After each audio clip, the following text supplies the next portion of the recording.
हरे कृष्णा। आपके प्रश्न अत्यंत महत्वपूर्ण है और जैसा भगवान ने बतलाया भगवत गीता में और पिछले श्लोक के तात्पर्य में भी हमने पढ़ा, हमने देखा कि कुछ तमोगुणी चीज़ें वेदों के द्वारा, शास्त्रों के द्वारा रिकमेंड भी की गई है। Means not recommended, they are permitted under some certain circumstances for certain class of people। जैसे जो तमोगुणी है उनके लिए विशेष प्रावधान है, वो शराब भी पी सकते हैं, but on a particular situation. वो लोग मांसाहार कर सकते हैं इन ए पर्टिकुलर सिचुएशन। उनको रिफाइंड किया गया, उनको लिमिटेड किया गया है, कन्फाइन किया गया है। जैसे आप अमावस्या के दिन ले सकते हो, एट अमावस्या की रात को आप मांसाहार कर सकते हैं, आप बलि दे सकते हैं, ठीक है। So there are certain clauses by which they are restricted and, और वो लोग साथ ही साथ पूजा की एक पद्धति का भी पालन करते हैं और पूजा की पद्धति के कारण they are under the preview of the Vedas.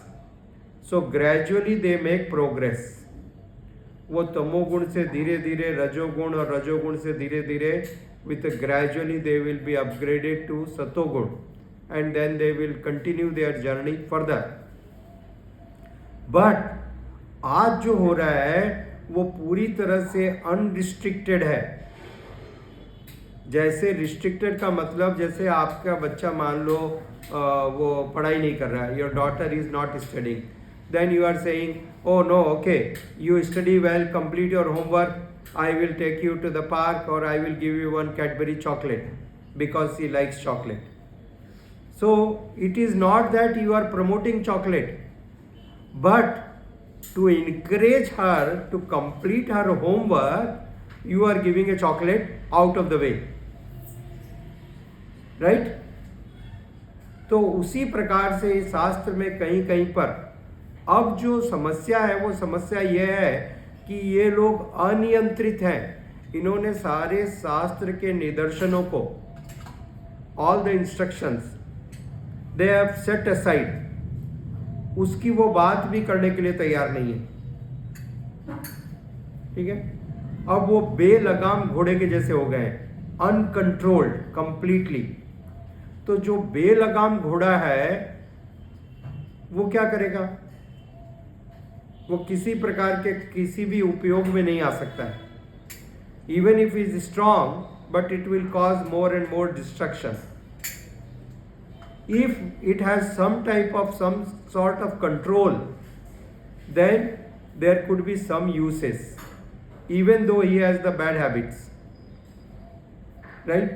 And there is a hope that gradually he could be elevated.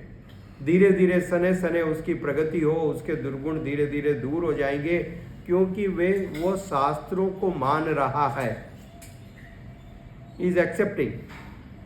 Lord Krishna also says the same thing in the second chapter, in the third chapter, right? So the point is this, if they accept, but now it is people are not accepting any authority. वो किसी भी प्रकार का निदर्शन मानने के लिए तैयार नहीं है, सिर्फ उनके इंद्रियों के निर्देशन के अनुसार वो चल रहे हैं। They are working only on the instincts of their senses, totally unrestricted. That is wrong. This is animalistic society. ये जानवरों का समाज है। अच्छे कपड़े पहन करके, अच्छे तरह से मेंटेन करके, सोशल लाइफ, इकोनॉमिक लाइफ को शुद्ध जानवरों के जैसे लोग जीना चाहते हैं। जानवरों के अंदर क्या कोई विवाह की प्रथा है? इस कुतिया ने उस कुत्ते के साथ शादी किया है, कभी सुना आपने? नहीं सुना।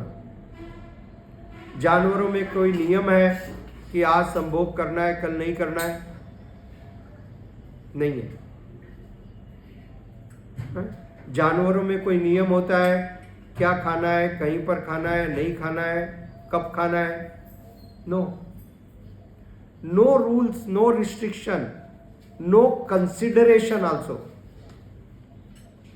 नो कंसिडरेशन, तो ठीक उसी प्रकार से ये लोग पूरी तरह से उन्हीं जानवरों का इमिटेशन करना चाहते हैं, उन्हीं के जैसे जीना चाहते हैं।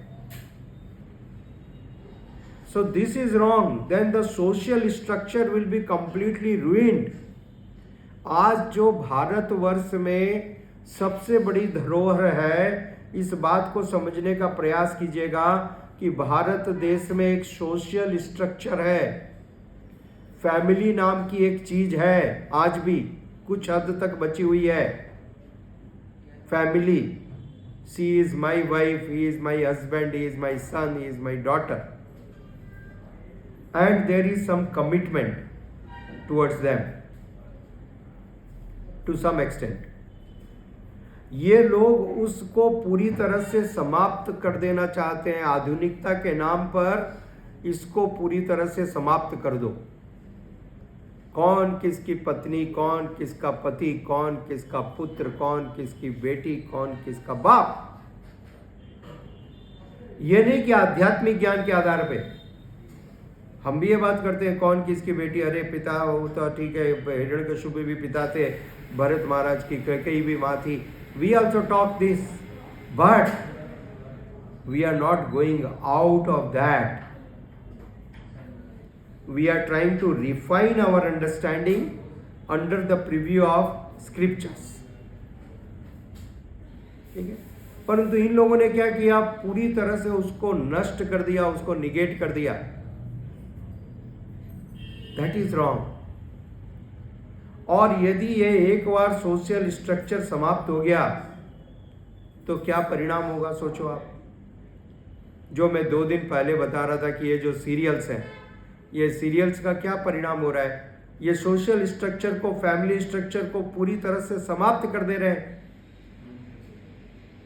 पत्नी अपने पति के ऊपर विश्वास नहीं करेगी, पति पत्नी के ऊपर विश्वास नहीं करेगा, ससुर बहू के ऊपर विश्वास नहीं करेगा, बहू सास ससुर के ऊपर विश्वास नहीं करेगी, कोई किसी के ऊपर विश्वास नहीं करेगा, कोई किसी के लिए सोचने वाला नहीं है। ऐसे स्थिति में परिणाम क्या होगा, क्या परिणाम होगा? ग्रेट मेंटल एंजाइटीज, मानसिक तनाव, मानसिक बीमारियां, शरीर को सभी प्रकार की सुविधाएं प्राप्त होगी, मन पूरी तरह से त्रस्त रहेगा, जो आज हो रहा है। आज आप देखो सब तरह के फिजिकल कंफर्ट है, एक क्लास एसी है, एक क्लास हीटर है, एक क्लास गाड़ी है, एक क्लास मोबाइल है, एक क्लास इंटीरियर है, परंतु मन की क्या परिस्थिति है लोगों की, पूछ के देखो आप। उस व्यक्ति से पूछो जिसको मालूम है कि मेरी पत्नी का किसी और के साथ संबंध है, उस पत्नी को पूछो जिसको मालूम है कि मेरे पति का और सारे संबंध है, उस लड़के को पूछो जिसको अपनी मां के ऊपर संदेह है। What type of life this is? What they are creating? घर में आपको जितने सीरियल दिखाए जाते हैं, उन सारे सीरियल में घर के एक व्यक्ति का संबंध दूसरे व्यक्ति के साथ हो रहा है जो अनैतिक है, और ऐसा दिखाया जा रहा है, बार बार दिखाया जा रहा है, जिससे कि वो चीज कॉमन हो जाए और वो चीज को आप एक्सेप्ट कर लो that this is the order of the day, this is not wrong, this is the greatest damage. ये इतना बड़ा घातक काम आपके सीरियल्स कर रहे हैं, आपके बच्चों में, हमारे बच्चों में इसको कॉमन कर दिया गया है और आपको मालूम भी नहीं पड़ा। नोबडी कुड नोटिस, आपने कभी नोटिस भी नहीं किया कि यह काम हो रहा है और ये काम हो गया। आप खड़े हुए हो, आपके पांव के नीचे से जमीन को खोद करके निकाल दिया गया है, आपके पांव के नीचे की जमीन निकल गई। अब कब गिरोगे, कहां गिरोगे, किसको मालूम। हम सोच रहे हैं कि एवरीथिंग इज फाइन। ये तो कृष्ण कृपा मूर्ति श्रील ऐसी भक्तिवेदांत स्वामी प्रभुपाद जी की असीम कृपा है कि हम इस सत्य को देख पा रहे हैं at least we can realize, we can see this, that this is happening, trying to safeguard, trying to protect the society. इसलिए इस भागवतम की चर्चा यहां पर हो रही है. These are the principles. कहां पर कौन बात कर रहा है ये बतला दो. आपके लाइफ में क्या किसी ने आपसे ये बातें की आज के पहले? एक जना बता देवे. Nobody.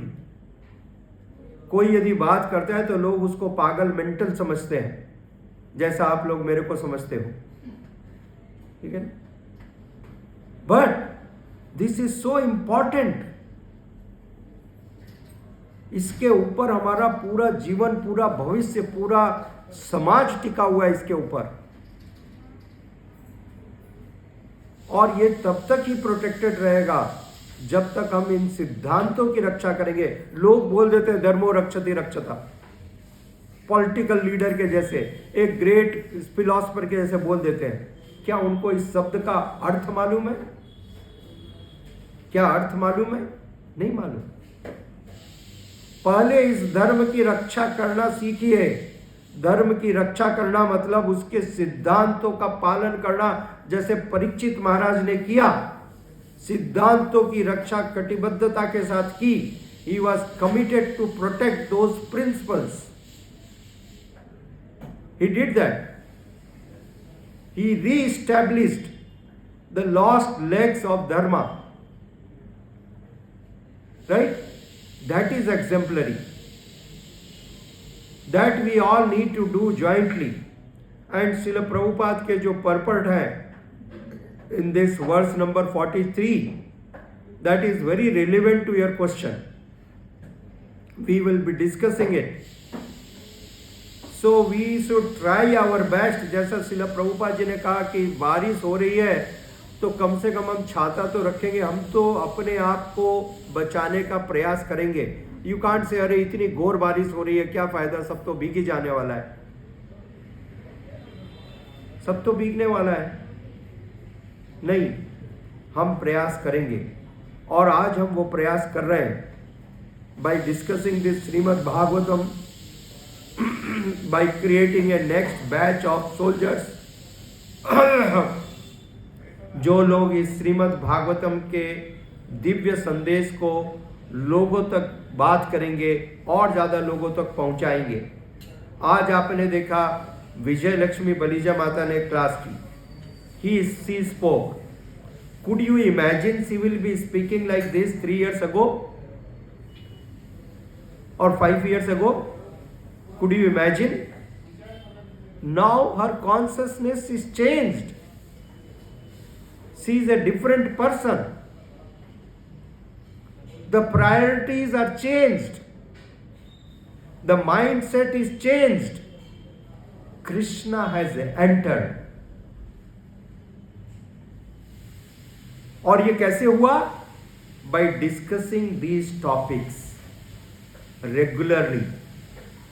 और ये सभी के साथ होगा, provided you are committed to hear this. आप ये सुनने के लिए तैयार रहो, ये कार्य होगा. सिर्फ आपको ऑरल रिसेप्शन. श्रील प्रभुपाद जी ने कहा गुरु प्रमाणिक है. गुरु यदि प्रमाणिक है, शिष्य यदि समर्पित है, तो निश्चित रूप से परिणाम आएंगे. पिता योग्य है और माता बांझ नहीं है. क्या कहा प्रभुपाद जी ने? पिता समर्थवान है. Person is potent and mother is not infertile. Then definitely there will be a progeny. Children will be there. ठीक है? तो आपका सिर्फ इतना कार्य है, ध्यान पूर्वक सुनिए प्रतिदिन और परिणाम नजर आएंगे. There is no doubt. Transformation will take place. And we will try to re-establish the principles laid by His Divine Grace A.C. Bhaktivedanta Swami Srila Prabhupada in the society, and we are trying to protect the society by giving them the true guidance of the scriptures. Yes, I think this will help you to understand your question more clearly and in a better way. Yes, there could be some more answers and some more angles to the same question, and we will be taking it subsequently from time to time. Thank you for asking a relevant question, and I encourage more questions from time to time. Thank you. Hare Krishna. Thank you.